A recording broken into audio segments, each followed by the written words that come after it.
Bapak, Ibu, Saudara-saudari, salam jumpa kembali di bincang-bincang ringan soal iman Katolik. Suatu saat seorang katekumen bertanya demikian, Pak, dalam kitab Keluaran bab 20 ayat 4-5, Allah mengatakan, jangan membuat bagimu patung yang menyerupai apapun yang ada di langit di atas, atau yang ada di bumi di bawah, atau yang ada di dalam air di bawah bumi. Jangan sujud menyembah kepadanya atau beribadah kepadanya. Nah, kitab suci ini kan sudah melarang orang membuat dan menyembah patung, Pak. Kenapa orang Katolik berdoa di depan patung? Itu pertanyaannya. Bapak, Ibu, Saudara-saudari, untuk memahami dengan benar firman Tuhan di dalam kitab Keluaran bab 20 ayat 4-5 ini, kita perlu membaca juga dua ayat sebelumnya, yaitu ayat 2 dan 3. Di ayat 2 dan ketiga, Allah mengatakan kepada bangsa Israel melalui Musa, Allah kira-kira mengatakan demikian. Aku adalah Yahweh, Allah yang telah membawa kamu keluar dari Mesir. Karena itu kalian jangan macam-macam. Jangan coba-coba punya Allah lain selain aku. Itu di ayat ketiga. Kemudian di ayat keempat Allah mengatakan, jangan membuat bagimu patung yang menyerupai apapun. Jadi Bapak Ibu, patung yang dilarang di ayat 4 ini adalah sesuatu yang berkaitan dengan apa yang disebut di ayat ketiga, yaitu Allah lain atau berhala atau patung dewa-dewi. Jadi patung yang dilarang di ayat keempat ini adalah patung Allah lain atau patung dewa-dewi yang pada saat itu disembah oleh suku-suku lain di sekitar Israel. Lalu di ayat kelima Allah mengatakan jangan sujud menyembah kepadanya atau beribadah kepadanya. Jadi Bapak Ibu, yang dilarang di sini adalah tindakan membuat dan menyembah patung berhala. Sementara patung yang kita miliki di dalam Katolik itu kan bukan patung berhala, melainkan patung Yesus atau patung Bunda Maria atau patung orang kudus lainnya. Dan perlu kita ingat adalah bahwa patung-patung itu dibuat bukan untuk disembah.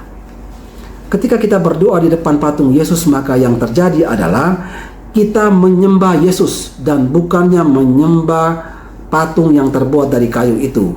Ketika kita berdoa di depan patung Bunda Maria, maka yang terjadi adalah kita menghormati Bunda Maria, bukan menyembah ya, tapi menghormati Bunda Maria dan memohon doa-doanya, dan bukan yang kita menyembah patung Bunda Maria yang terbuat dari kayu itu. Patung Yesus hanyalah alat bantu di dalam doa, di mana dengan patung itu orang bisa terbantu untuk menghayati kedekatannya dengan Kristus yang disembah. Patung Bunda Maria hanyalah alat bantu dalam doa, di mana dengan patung tersebut orang bisa terbantu untuk menghayati kedekatannya dengan Bunda Maria yang kita mintai doa-doanya dan yang ingin kita teladani hidup dan imannya. Tapi katekumen bertanya lagi Bapak Ibu, pertanyaan demikian, Pak, tapi dalam kitab Ulangan bab 27 ayat 15 dikatakan demikian, terkutuklah orang yang membuat patung pahatan atau patung tuangan suatu kekejian bagi Tuhan, buatan tangan seorang tukang, dan yang mendirikannya dengan tersembunyi. Jadi ayat ini kan menunjukkan bahwa tindakan membuat patung dengan alasan apapun itu dilarang, Pak. Jadi apakah patung itu dibuat untuk menjadi alat bantu dalam doa atau dibuat hanya untuk karya seni yang penting yang namanya pembuatan patung itu ya haram hukumnya, Pak. Itu pertanyaannya Bapak Ibu. Nah Bapak Ibu, untuk memahami firman Tuhan di dalam kitab Ulangan bab 27 ayat 15 ini juga, kita perlu membaca ayat-ayat sebelumnya.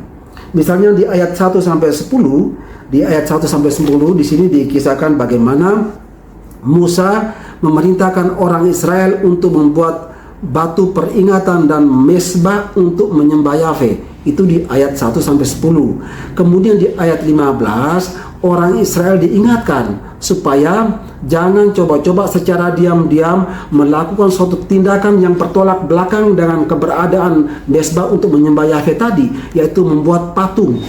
Jadi patung yang dimaksudkan di ayat 15 ini tadi adalah sesuatu atau patung yang bertolak belakang dengan keberadaan mezbah untuk menyembah Yahweh. Berarti ini adalah patung berhala yang sudah dilarang sebelumnya oleh Yahweh di kitab Keluaran bab 20 tadi. Bapak Ibu, Selain ayat-ayat ini juga masih terdapat beberapa ayat lain yang berbicara tentang larangan untuk membuat patung. Misalnya di dalam kitab Keluaran bab 20 ayat 23, di sini Allah mengatakan, "Jangan membuat di sampingku ala perak, juga ala emas janganlah kamu buat bagimu." Lalu di kitab Imamat bab 26 ayat 1, Allah mengatakan, "Janganlah kamu membuat berhala." Ingat, berhala, janganlah kamu membuat berhala bagimu, dan patung atau tugu berhala janganlah kamu dirikan bagimu. Jadi selalu berkaitan dengan berhala ya. Juga batu berukir janganlah kamu tempatkan di negerimu untuk sujud menyembah kepadanya, sebab akulah Tuhan Allahmu. Selain itu dalam kitab Ulangan bab 4 ayat 16, di sana Musa memberi nasihat kepada orang Israel demikian, "Supaya kamu jangan berlaku busuk dengan membuat bagimu patung yang menyerupai berhala apapun yang berbentuk laki-laki atau perempuan." Jadi Bapak Ibu, saudara-saudari, dari ayat-ayat yang tadi sudah kita lihat, tampak bahwa larangan untuk membuat patung itu selalu berarti larangan untuk membuat patung ala lain, atau patung sesembahan lain, atau patung berhala, atau patung dewa-dewi. Dan larangan untuk membuat patung selalu juga berarti larangan untuk menyembah patung berhala tadi, yaitu patung berhala tadi, yaitu patung dewa-dewi yang pada saat itu disembah oleh suku-suku lain di sekitar Israel. Oleh karena itu Bapak Ibu, Allah pernah berfirman di dalam kitab Keluaran bab 23 ayat 24 sampai 25.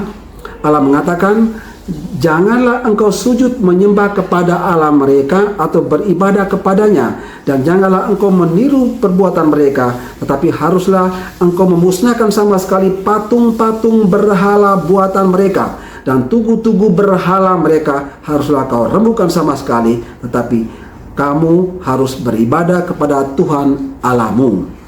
Juga seperti yang kita ketahui bersama bahwa Allah pernah marah besar kepada bangsa Israel karena mereka membuat patung anak lembu dari emas yang melambangkan dewa Baal dan menyembahnya.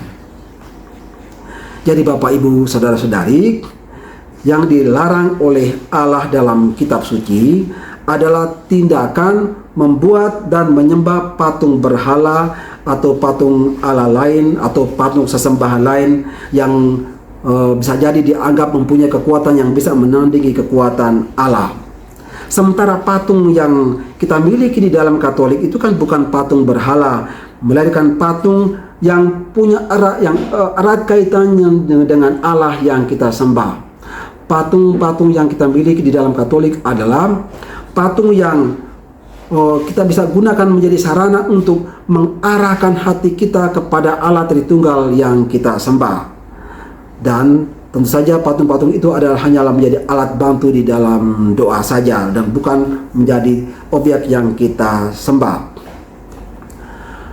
Tapi ada pertanyaan lagi dari para katekumen demikian, "Pak, bicara tentang patung sebagai alat bantu di dalam doa, apakah ada ayat-ayat dalam kitab suci yang membolehkan orang membuat patung dengan tujuan menjadi orang membuat patung untuk menjadi alat bantu di dalam doa? Apakah ada ayat-ayat yang mengatakan seperti itu?" Nah Bapak Ibu, pertanyaan ini akan kita jawab pada video berikutnya. Demikian Bapak Ibu yang dapat saya sampaikan. Terima kasih, Tuhan Yesus memberkati.